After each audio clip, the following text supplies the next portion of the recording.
Katniel comeback. Daniel Padilla deletes his breakup message to Catherine Bernardo. Is Daniel Padilla trying to reconcile with Catherine Bernardo? Eagle-eyed netizens noticed that Daniel Padilla removed his breakup message to ex-girlfriend Catherine Bernardo earlier today, December 14, 2023.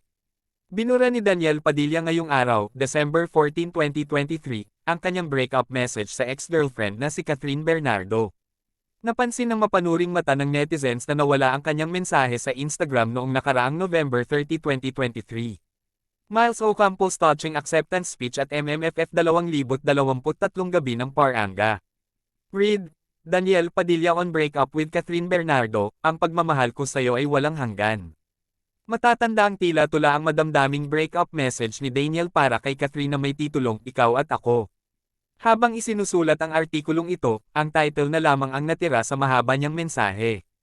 A post shared by Daniel Ford at Supremo_DP. Ang buong mensahe ni Daniel, noong halos sabay nilang inamin sa publiko ni Catherine ang kanilang hiwalayan ay ganito. 11 years, sa mundo, buhay at sa limitadong oras na tayo ay nandito, isang malaking biyaya ang pagmamahal. Ang mahalin ka, at mahalin mo. Ang mga alaala natin ay laging kong baon sa aking puso at magiging liwanag sa mga madidilim kong araw. Katniels, maraming salamat sa pagmamahal ninyo. Maraming salamat sa napakagandang pinagsamahan natin. Hinding-hindi namin ipagpapalit at hindi makukumpara kahit anong panggawin nila. Hinding-hindi nila pwedeng sirain yun. This is beyond show business.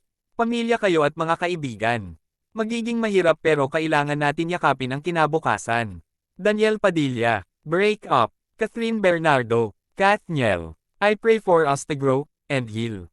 Bal, ang pagmamahal ko sa'yo ay walang hanggan at walang katapusan. Paano ba manligaw ang isang Daniel Padilla? #PepThrowback. Read, Daniel Padilla on breakup with Catherine Bernardo, ang pagmamahal ko sa'yo ay walang hanggan.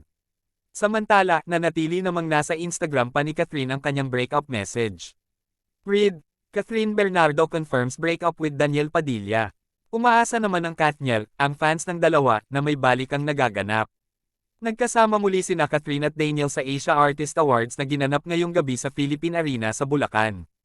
Read, Catherine Bernardo, Daniel Padilla on friendly terms as they accept awards at AAA 2023.